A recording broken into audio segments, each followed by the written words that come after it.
Hello दोस्तों, हम बात करने जा रहे हैं अभी नेक्स्ट कंसेप्ट आपके 12th के सिलेबस का चैप्टर 1 का। हमने बात कर ली थी बेटा लास्ट वीडियो में fixed capital versus working capital, दोनों के बारे में इंडिविजुअली भी काफ़ी अच्छे से बात कर ली थी एंड दोनों के फीचर्स भी देख लिए थे एंड दोनों का डिफरेंस भी देख लिया था बहुत अच्छे तरीके से। वहाँ पे आपको अच्छे खासे मार्क्स मिल जाएंगे। 4 मार्क का एक क्वेश्चन वहाँ पे बन सकता है। अभी आगे एक जो क्वेश्चन बन सकता है बहुत ही important, that is your factors affecting fixed capital और factors affecting working capital requirement. ये दो जो कंसेप्ट है ये हम इस पर्टिकुलर वीडियो में कवर करने वाले हैं। आई होप बच्चा आपको सभी वीडियोस बहुत अच्छे से पसंद आ रही है। अभी तक आपने सब्सक्राइब नहीं किया है तो प्लीज सब्सक्राइब कर लेना यूट्यूब चैनल को एंड भाई अच्छे से आपके सभी दोस्तों को बता देना ताकि यहाँ पे जो भी क्वालिटी कंटेंट अपलोड हो रहा है सब उसका एक्सेस ले सके एकदम फ्री ऑफ कॉस्ट। चलो बेटा स्टार्ट करते हैं आज का session with very first concept that is factors affecting fixed capital requirement. क्या बात कर रहा मैं? Factors affecting fixed capital requirement. बच्चा याद रखना 12 पॉइंट्स है इसमें। सबसे पहला चीज, जब हम फिक्स कैपिटल की बात कर रहे थे तो फिक्स कैपिटल क्या बोलता था कि मुझे फिक्स कैपिटल मतलब ऐसा कैपिटल कि जो मैं फिक्स्ड एसेट्स में इन्वेस्ट करूंगा। मतलब जहां पे मेरा बिजनेस बड़ा हो रहा है तो अभी वहां पे मुझे फिक्स्ड एसेट्स में इन्वेस्ट करना पड़ेगा, या भैया जहां पे मैं नया बिजनेस स्टार्ट कर रहा हूं तो वहां पे मुझे फिक्स्ड एसेट्स में इन्वेस्ट करना पड़ेगा। तो वहां पे बेटा जो अपने को इन्वेस्ट करना है उसका लिए जो कैपिटल लगेगा वो फिक्स कैपिटल।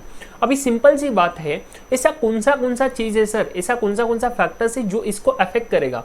मतलब सर बिजनेस छोटा या बड़ा मैटर करता है डेफिनेटली। अगर बड़ा बिजनेस है तो ज्यादा कैपिटल लगेगा, छोटा बिजनेस है तो कम कैपिटल लगेगा।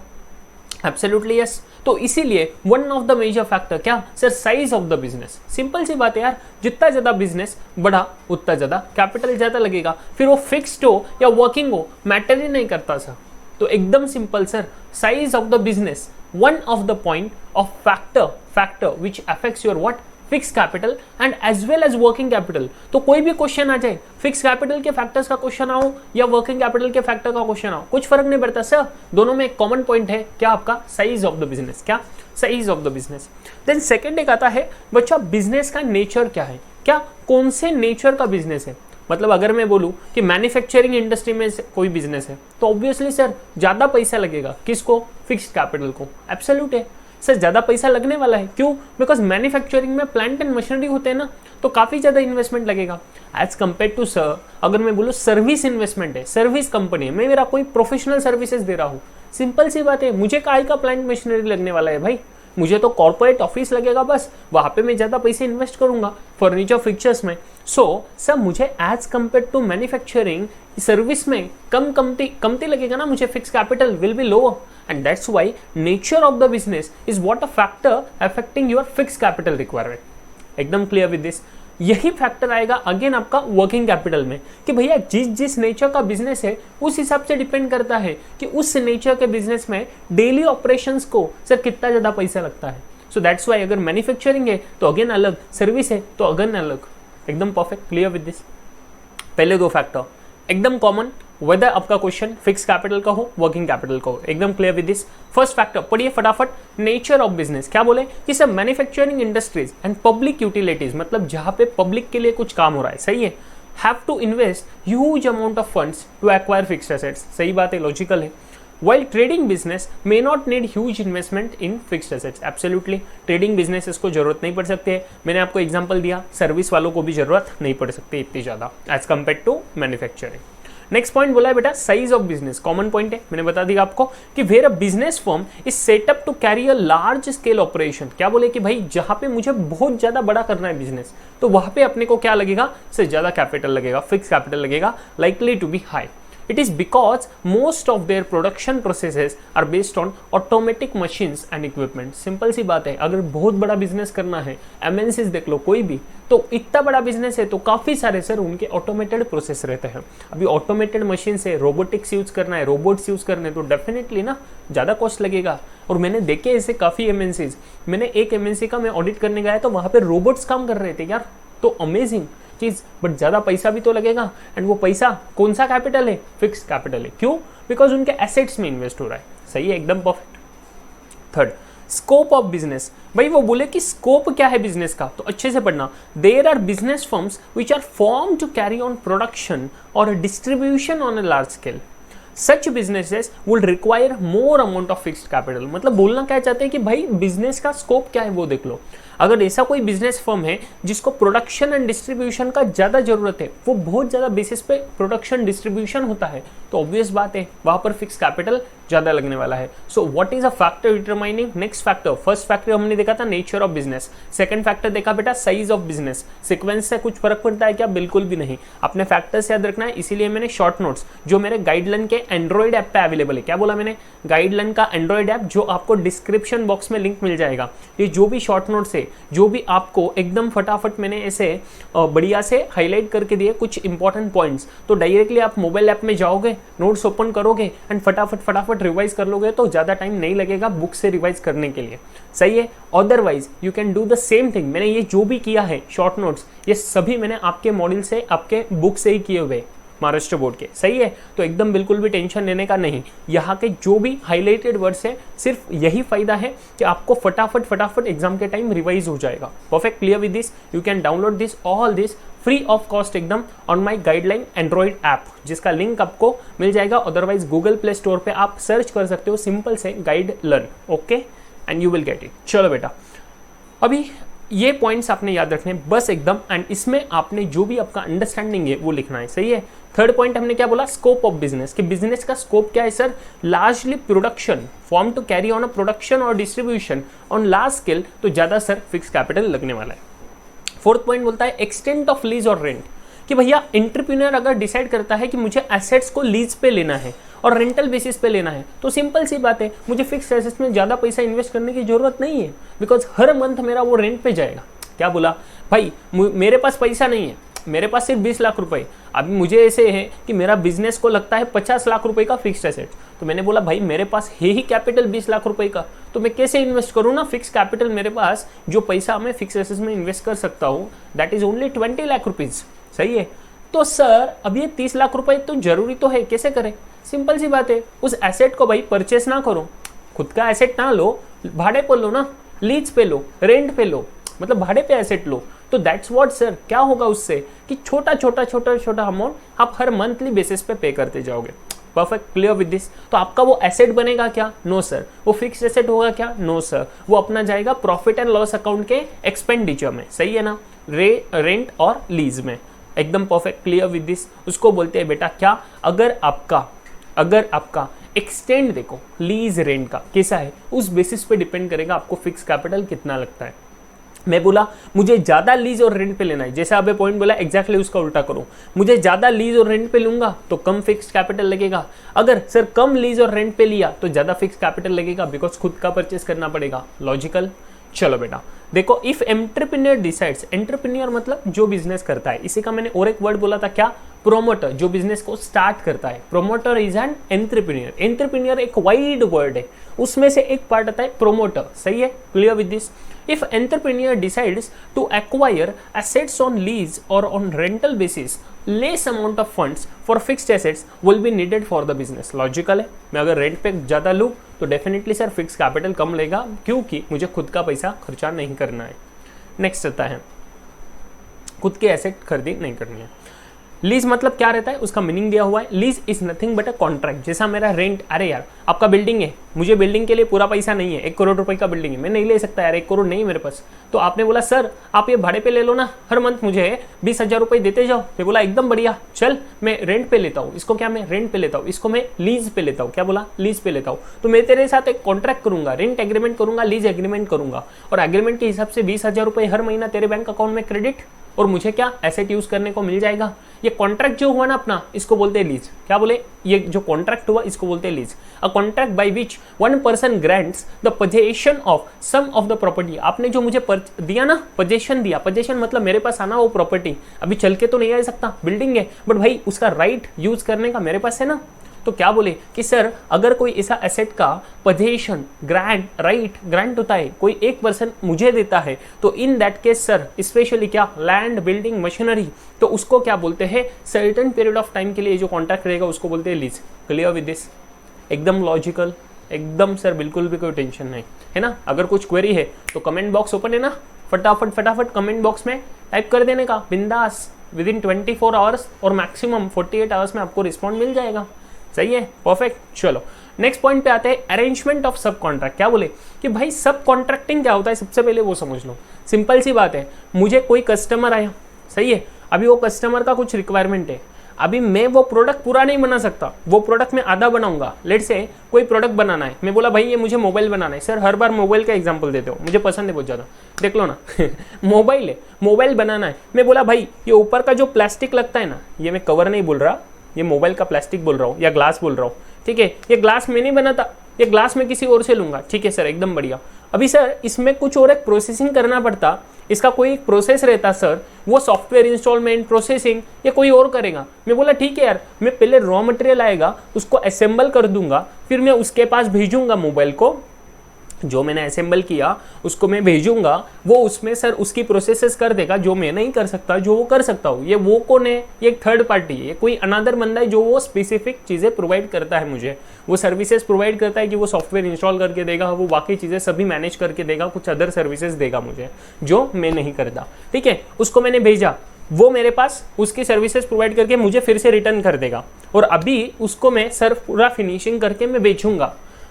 मेरा हुआ है ना मोबाइल, एब्सोल्युटली, कि कौन कर रहा है इसका प्रोडक्शन, मैं कर रहा हूँ, सही है। बट सर वो जो बंदा था तीसरा वाला, जिससे आपने कुछ सर्विसेज लिए, जो कुछ आपके हो मोबाइल के ऊपर काम करा के दिया, उसको बोलते हैं सब कॉन्ट्रैक्टर। कि सर ऐसा कोई काम जो पूरा आप नहीं कर सकते, उसमें से कोई छोटू सा काम, मतलब जो 4 प्रोसेस करने, लेट से मुझे कोई 4 प्रोसेस करने हैं, 4 में से 1 नंबर का, 2 नंबर का और 4 नंबर का मैं खुद कर सकता हूँ। 3 नंबर का जो प्रोसेस करना है मैन्युफैक्चर करने के लिए, वो मैं नहीं करता, वो कोई और करता है। वो जो कोई और करता है, जो उससे मैं करा के लूंगा, तो मैं उसको बोलूंगा सब कॉन्ट्रैक्टर। क्या बोले, सब कॉन्ट्रैक्टर। सिंपल सी बात है, वर्ड से ही समझ लो। किसी ने मुझे कॉन्ट्रैक्ट दिया, आई एम अ कॉन्ट्रैक्टर। क्या, किसी ने मुझे कॉन्ट्रैक्ट दिया, आई एम अ कॉन्ट्रैक्टर। मैंने मेरे कॉन्ट्रैक्ट में से कुछ पोर्शन का कॉन्ट्रैक्ट किसी और को दिया, सब कॉन्ट्रैक्टर। Clear with this? तो वो बोल कि सर अगर अरेंजमेंट है किसी सब कॉन्ट्रैक्ट का, if the business wants to subcontract some processes of production to others, limited assets are required to carry out the production and that's why minimize the fixed capital requirement। Simple सी बात है, ये mobile production करने के लिए 4 process लग रहे थे, मुझे 4 प्रोसेस लग रहे थे। लेट से अभी 4 में से मैंने 1 नंबर का किया, 2 नंबर का किया, 4 नंबर का किया। तो अगर ये 3 ही प्रोसेसेस मैं करूँ, 1, 2 और 4 वाले, तो मुझे लेट से 10 मशीनरी लगते हैं। भाई 3 नंबर का भी मैं खुद करता तो मुझे और 2 मशीनरी लगते थे, बट अभी मैं 3 नंबर का मैं नहीं कर रहा ना, तो मुझे वो 2 मशीनरी की जरूरत ही नहीं है। अगर मैं कोई सब कॉन्ट्रैक्ट कर रहा हूँ, मतलब मैं कोई प्रोसेस में खुद नहीं कर रहा, मैं किसी और से करा के ले रहा, तो सर वहाँ पे मुझे वो एडिशनल मशीनरी की जरूरत नहीं पड़ेगी। मतलब सर सिंपल सी बात है, एडिशनल फिक्स कैपिटल की जरूरत नहीं पड़ेगी। Clear with this? तो अरेंजमेंट ऑफ सब कॉन्ट्रैक्ट अगर हो रहा है सर, जितना ज्यादा सब कॉन्ट्रैक्टिंग सर, उतना कम रिक्वायरमेंट रहेगा किसका, फिक्स कैपिटल का। क्लियर विद दिस बेटा? एकदम लॉजिकल है। चलो अभी बोल रहे हैं एक्विजिशन ऑफ ओल्ड एसेट्स। अरे बच्चों का दिमाग है, सिंपल सी बात होती है, हमें अगर कुछ लेना है, लेट से सर आईफोन लेना, अरे बाप रे सर क्या बात कर दी, आईफोन लेना, यस बेटा 70,000 रुपए का, ठीक है 70,000 का आईफोन लेना है। अभी 70,000 का आईफोन लेने का सर मुझे नहीं इच्छा, बिकॉज मेरे पास पैसे नहीं, क्या करूँ मैं, हे मेरे पास सिर्फ 20,000 रुपए। सर कुछ तो मैनेज करो ना, 20,000 में कैसे आएगा। मैंने बोला चल ठीक है यार, इधर उधर से मैनेज कर लिया, 30,000 रुपए हो गए, अभी 30 के ऊपर तो हो ही नहीं सकता। तो सर नया मत लो, कोई पुराना ले लो। पहले अगर सर ये मेरा फिक्स्ड एसेट्स होता था, मैं नया लेता था, तो कितने पैसे लगते थे, 70,000। अभी मैं पुराना ले रहा हूँ, तो वही 70,000 का आईफोन मुझे 30,000 में मिल रहा है। क्या मान लो कोई दे रहा है मुझे, मानने में क्या जाता है सर, कुछ ना कुछ तो मानना पड़ेगा ना। यस बेटा, एग्जाम्पल में मानना पड़ेगा, मैं जो बोलूंगा वही होगा, है ना। चलो तो क्या बोला, 70,000 का नया सर नहीं लिया, ओल्ड लिया, पुराना लिया 30,000 का, तो कम पैसा लगा। सिंपल सी बात है, ऐसा ही सर बिजनेस में करें कि सर नया एसेट ना ले, पुराना वाला ले, तो सर फिक्स कैपिटल भी उतना ही कम लगेगा। Clear with this? तो acquisition of old assets. If old equipments or plants are available at low prices, then sir it will reduce the need of what beta you are investment in fixed assets. Perfect. अभी बोल रहे sir अगर acquire करें assets को, acquire करना मतलब purchase करना, खुद खरीदी करना, acquisition of assets on concessional rate. अरे सिंपल सी बात कर दी, मैं बोला भाई मैं तेरे से 4 एसेट लूंगा, कोई तेरे से 1 एसेट लेता है तो तू कितने भाव में देता है, वो बोला 10 लाख, मैं बोला भाई मैं तेरे से 4 ले रहा, तू पागल है क्या, मैं थोड़ी ना 10 लाख पे करूंगा, नहीं यार मुझे तो कुछ डिस्काउंट चाहिए, मुझे तो कुछ कंसेशन चाहिए। चलो इधर उधर से मैंने देखा, वो मुझे थोड़ा फॉर कंसेशन दे रहा था, वो बोला 9,50,000 पे दूंगा सर।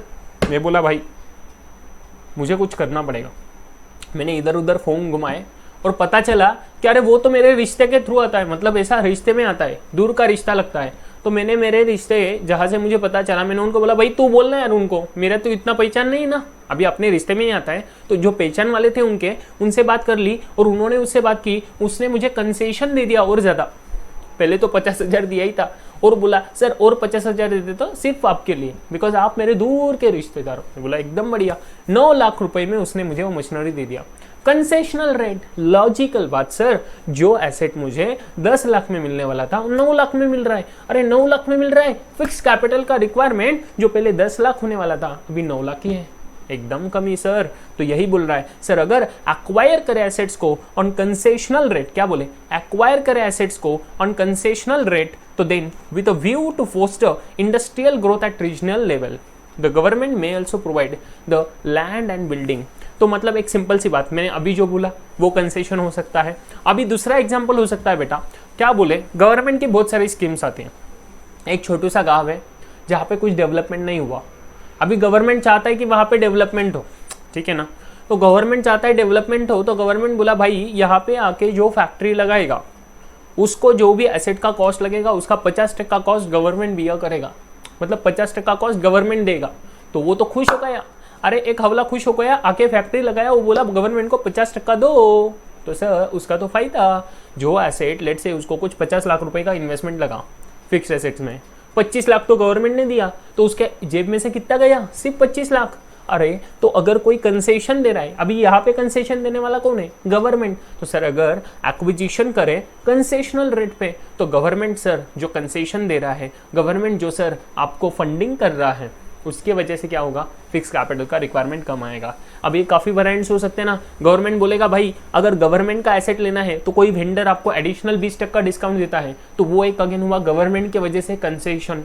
तो दैट्स व्हाट बेटा यू क्या, एक्विजिशन। और कोई बोला भाई तू नेक काम कर रहा है, अच्छे पर्पज के लिए काम कर रहा है, तो तुझे मैं एडिशनल 20% देता हूँ, तो उस पर्पज से जो कंसेशन आएगा उसके वजह से अगेन फिक्स कैपिटल का रिक्वायरमेंट कम है। देखो छोटे छोटे पॉइंट्स है, आपको दिल में जितना है उतना लिखना, बस हवले मत होना। क्या बोला, एग्जाम में जितना मार्क्स है उसी हिसाब से लिखना। ज़्यादा आप एकदम इमोशन में आ जाओगे ना तो फिर तो बनेगा नहीं बात। पूरा 100 मार्क का तो पेपर लिखना है बेटा आपको, है ना, क्लियर विद दिस। चलो नेक्स्ट पॉइंट देखते हैं, इंटरनेशनल कंडीशंस। बोले भाई ये फैक्टर एक बहुत सिग्निफिकेंटली पर्टिकुलरली लार्ज ऑर्गेनाइजेशन में मैटर करता है।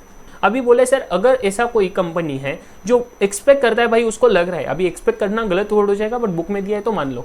क्या बोले भाई मैं कैसे एक्सपेक्ट करूंगा यार, वार होगा, नहीं एक्सपेक्ट नहीं सर, इसे एस्टिमेट हो रहा है। क्या एस्टिमेट हो रहा है कि वार हो सकता है। मैं decide to invest large funds to expand fixed assets before there is a shortage of material. तो सिंपल सी बात है, वो क्या बोलता है कि भाई मुझे पता है अभी ये चाइना कुछ तो कांड करना है, कुछ तो सर झोल हो रहा है, अभी कुछ तो झोल हो रहा है, तो लेट से सॉरी अगर आपको ऐसे लग रहा है कि मैं कुछ गलत बोल रहा हूँ तो छोड़ दो, मैं बस एग्जांपल के लिए बोल रहा हूँ, ठीक है ना। तो अगर मैं बोल रहा हूँ कुछ तो सर इश्यूज हो रहे हैं दो कंट्रीज के बीच में, अगर कुछ इश्यूज हो रहे हैं सर उसके वजह से मुझे लग रहा है कि हमारे पास जो रॉ मटेरियल आने वाला है ना अभी वो नहीं आएगा या बहुत कम आएगा, तो इसके वजह से क्या हो गया सर, शॉर्टेज हो जाएगा रॉ मटेरियल्स का। अभी मटेरियल का शॉर्टेज होगा तो मैं क्या करूँ, मेरा बिजनेस तो चलाना है ना मुझे, तो उसके लिए मैंने क्या किया, फिक्स्ड एसेट्स में इन्वेस्ट कर दिया। जो मटेरियल अभी सर मैं मंगाता था अभी मैंने उसको फिक्स्ड एसेट्स ले लिया, मैं खुद ही बनाता हूँ, बिकॉज मुझे डर लग रहा है भाई कुछ तो झोल हो सकता है। सो दैट्स वाई मुझे ज़्यादा पैसा इन्वेस्ट करना पड़ा। So because of international condition क्या हुआ कि सर मुझे ज़्यादा फिक्स कैपिटल लगा। नेक्स्ट पॉइंट आता है ट्रेंड इन इकोनॉमी, कि भैया इकोनॉमी का ट्रेंड कैसा है वो देख लो। अगर मुझे लग रहा है कि फ्यूचर बहुत अच्छा होने वाला है तो it gives a green signal to business entrepreneur to carry out all sorts of expansion. कि भाई मुझे पता है कि फ्यूचर बहुत ही अच्छा होगा मेरे बिजनेस का, तो मैं ज़्यादा पैसे इन्वेस्ट करूंगा। मुझे पता है कि भाई फ्यूचर का खतरा है तो मैं अभी इन्वेस्ट नहीं करूंगा। सिंपल एग्जाम्पल कोविड के पहले सबको अभी लग गया था, फेब 2020 में, मार्च 2020 में सबको ऐसे लग रहा था कि भाई अभी तो 1 साल बिजनेस की लग गई, 2 साल बिजनेस की बैंड बज गई, अभी ये जो बैंड बजने वाली है, मुझे बताओ कोई फेब और मार्च में बिल्डिंग को परचेस करेगा क्या, खरीदी करेगा? पहले ही पैसे की वाट लगी भाई, कौन इन्वेस्ट करेगा बिजनेस के फिक्स्ड एसेट्स में, नहीं करेगा। सो दैट्स व्हाट सर, कि इकोनॉमी का ट्रेंड देखो कैसा है, उसके हिसाब से सर डिसाइड करेंगे फिक्स कैपिटल ज़्यादा लगेगा कम लगेगा। Clear with this. Next point, population trend बोल रहे कि when the population is increasing at higher rate certain manufacturers finds this an opportunity to expand business. अभी मुझे सिंपल सी बात पता है कि पॉपुलेशन जोरों जोरों से बढ़ रहा है, बहुत ज़्यादा बढ़ रहा है। अभी पॉपुलेशन बढ़ने वाला है तो मुझे पता है ये जो है ये बेसिक नेसेसिटी है, सही है। मोबाइल जो है ये बेसिक नेसेसिटी है भाई, अभी तो सबको मोबाइल चाहिए ही चाहिए, छोटे छोटे बच्चे को मोबाइल चाहिए। तो मोबाइल का तो सेल सर बढ़ने ही वाला है, अभी सेल बढ़ने ही वाला है, पॉपुलेशन बढ़ रहा है, उसके वजह से सेल बढ़ेगा। सेल बढ़ेगा तो सर मुझे तो ये मैन्युफैक्चर बहुत ज़्यादा करना पड़ेगा। अगर करना पड़ेगा तो मैं मैन्युफैक्चर करने के लिए तो सर फिक्स एसेट्स में इन्वेस्ट करना पड़ेगा ना, तो that's why sir fix capital ज़्यादा लग सकता है। Clear with this. नेक्स्ट आता है कंज्यूमर प्रेफरेंस, सही है। मैं ज़्यादा एग्जांपल्स नहीं दे सकता बिकॉज अपने को रिवाइज करना है ना, बहुत शॉर्ट टाइम में अपने को ज़्यादा चीज़ें कवर करनी है, दैट्स वाई बेटा। Clear with this. अगर कुछ क्वेरीज है तो कमेंट बॉक्स खुला है, अभी भी बोल रहा हूँ, है ना, एकदम परफेक्ट। कंज्यूमर प्रेफरेंस मैं बोला भाई, industries providing goods and services which are in good demand will require large amount of fix capital. जिसको ज़्यादा डिमांड है, जैसे कि mobile phone manufacturers, mobile network operators, Vodafone Idea और रिलायंस जियो, बहुत ज़्यादा डिमांड है यार। नेट पे नेट चाहिए सर, अभी तो 1.5 GB कैसे खत्म हो जाता है दिन में पता ही नहीं चलता, 2 GB कैसे खत्म हो जाता है नहीं पता चलता है यार। तो बहुत ज़्यादा डिमांड है सर नेट की, बहुत ज़्यादा डिमांड है मोबाइल की, बहुत ज़्यादा डिमांड है सर इन सब चीज़ों की। तो सर अब डिमांड ज़्यादा तो उनको पता है प्रोडक्शन ज़्यादा तो सर फिक्स कैपिटल ज़्यादा। नेक्स्ट रहता है कॉम्पिटिटिव फैक्टर। कॉम्पिटिटिव फैक्टर बोलता है कि एक प्राइम एलिमेंट है सर डिसीजन मेकिंग में। क्या, मुझे अगर कुछ डिसीजन लेना है, फिक्स कैपिटल कितना लगेगा कितना नहीं लगेगा, तो उसके लिए मुझे कॉम्पिटिटिव फैक्टर्स देखना बहुत ही ज़्यादा जरूरी है। अगर कोई मेरा कॉम्पिटिटर शिफ्ट करता है ऑटोमेशन को, मुझे सिंपल सी बात बताओ, मैं बोला आज मैं चलो अभी एग्जाम्पल एकदम परफेक्ट देता हूँ, एजुकेशन वाला, सही है, एजुकेशन वाला मैं कोचिंग क्लासेस लेता हूँ, यस, अभी कोई और भी लेते हैं, सही है, ठीक है सर। किसी और ने कोई ऑटोमेशन कर दिया भाई कि अभी तो बढ़िया से सर एकदम ऑटोमेटेड है, एकदम घर बैठ के आप एकदम बढ़िया से पढ़ाई करो 3D मोड में, एकदम बढ़िया।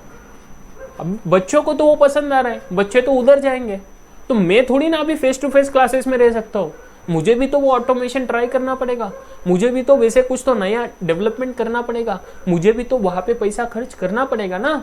तो दैट्स व्हाट सर सेइंग, अगर कोई कॉम्पिटिटर ऑटोमेशन कर रहा है, अगर कोई कॉम्पिटिटर बहुत बढ़िया चीज़ इन्वेस्ट कर रहा है, तो देन सर मुझे भी तो वो करना पड़ेगा। क्यों? बिकॉज मुझे मार्केट में रहना है, नहीं तो मेरी बैंड बच जाएगी भाई, मेरा बिजनेस की वाट लग जाएगी।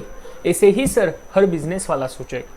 एंड दैट्स वाई अगर कॉम्पिटिटर अगर कुछ सर बड़ी चीज़ें कर रहा है तो I may require to invest good amount of fix capital, मुझे सर फिक्स कैपिटल की ज़्यादा जरूरत पड़ सकती है। This is what your competitive factor, बहुत ही इंपॉर्टेंट एलिमेंट है, इसको एग्जाम के आंसर में मिस मत करना, सही है बेटा।